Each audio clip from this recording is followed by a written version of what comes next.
Hello guys, this is my review for the newest chapter of One Piece, chapter 801. This was an amazing, awesome, informative chapter. We got a lot of stuff out of it.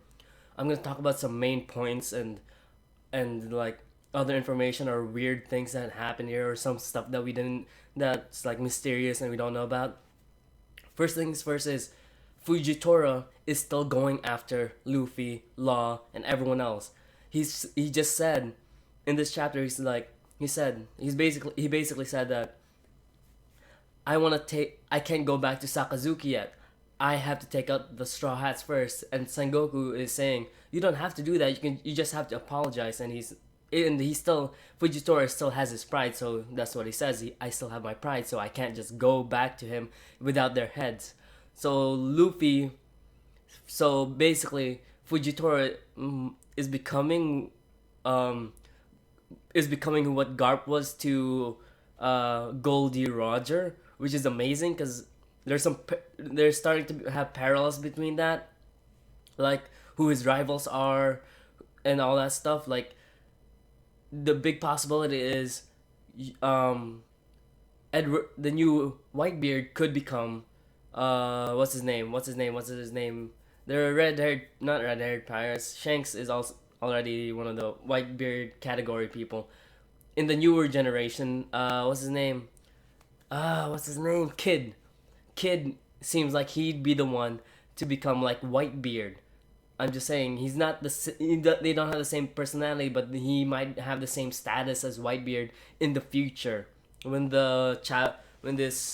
when One Piece ends. And then there's other stuff in this chapter as well. We got um Setsuro talking Sururu talking to Doflamingo, and Doflamingo is basically saying they everyone better prepare. Who's the holder of the seas right now? Is it one of the four Yonkos? Is it one of the Shishibukai? Maybe it's one of the newer generations, or maybe it's the marine admirals and the marines or the government.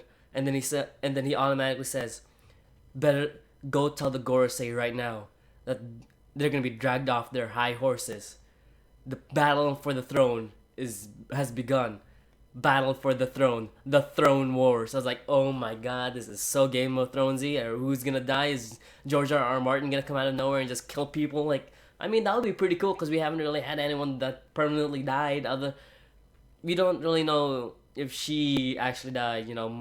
Monette, but I believe she died. But we need more people dying in One Piece, like main characters and shit, and villains too. Villains never die as well. They need to die too. It's even worse than Marvel. Marvel, at least some villains die, or most of the villains die, but here no villains at all.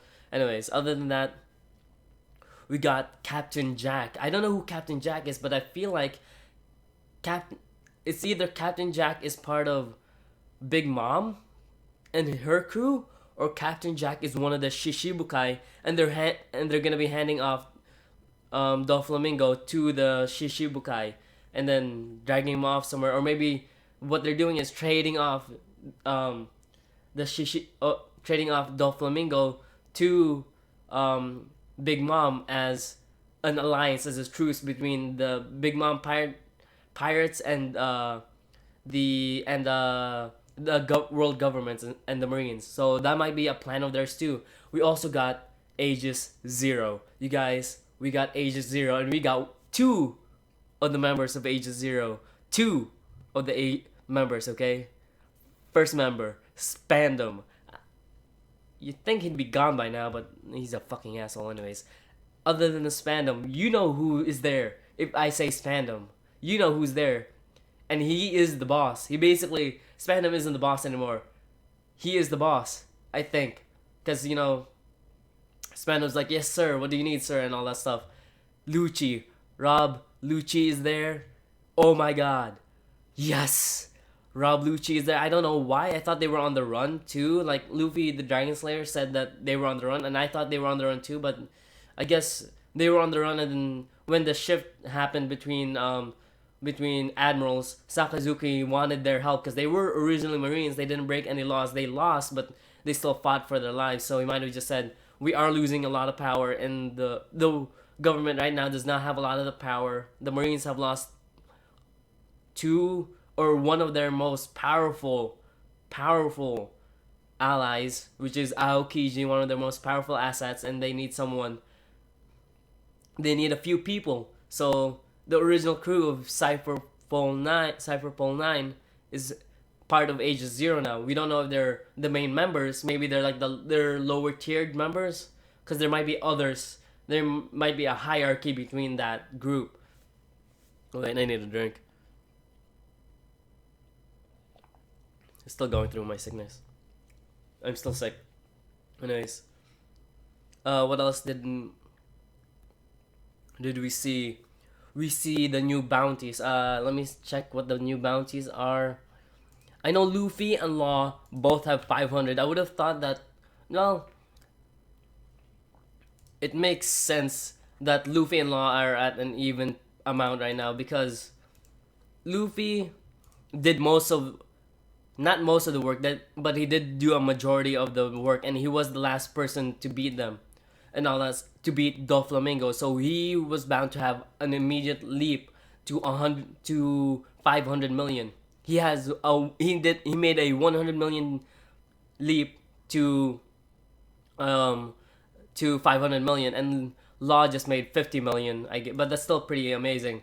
So far, out of all of them, they're both the second highest right now.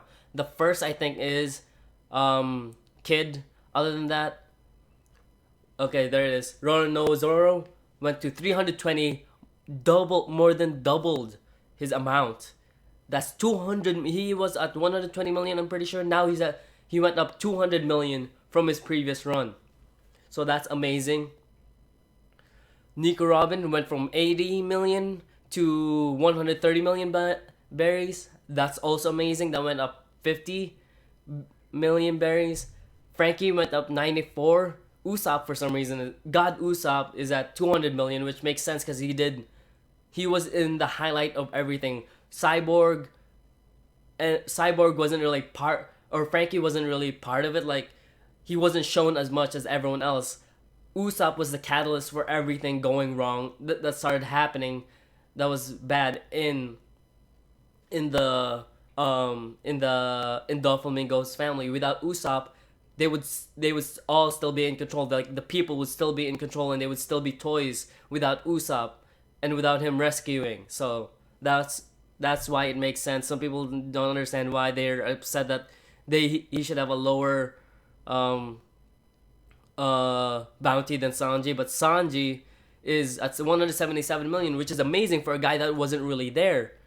So if I were you guys, that's amazing for someone who wasn't there at all for that main fight. So I'm just saying, just saying that that's what he deserves, because he was there, but he wasn't kind of there, and he is one of the main people he's one of the strongest people. So the Marines basically understood that he's one of the strongest people, so we'll give him a high amount, but we can't give him the same amount as Usopp, because Usopp did more stuff than Sanji. Sanji wasn't truly there. Nami went to 66 million, doubled, I think.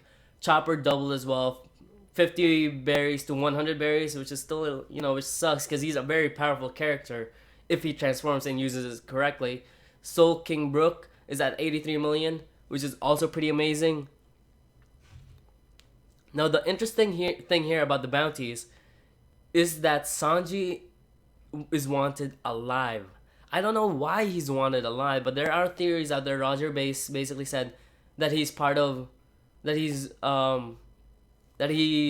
of the Gorosei's member, or one of the Gorosei's family members, so he's like a noble or something.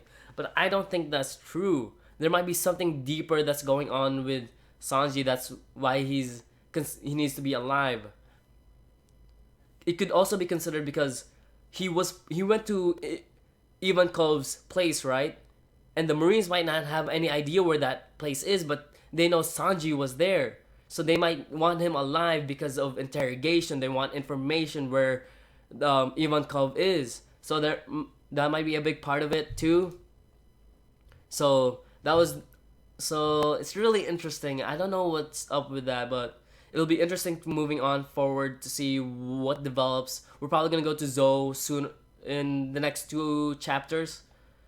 We're gonna see some flashbacks Probably in 3 chapters, we're probably gonna see some flashbacks of I don't know what. Probably Kaido and all that stuff. Chapter 805, probably Kaido, or chapter 810. One of those will be probably with maintained by Kaido or have to do with Kaido. So that's my guess from that. That's my guess. Anyways, thank you guys for watching. I'll see you guys again next time. I know, sorry I didn't really do reviews for last week, but I've been really sick and I'm still tired right now. So thank you guys for watching. See you guys next time. Please follow, like, subscribe. Go to my Twitch channel for video game streams. Go to my Twitter. Follow me. Thank you.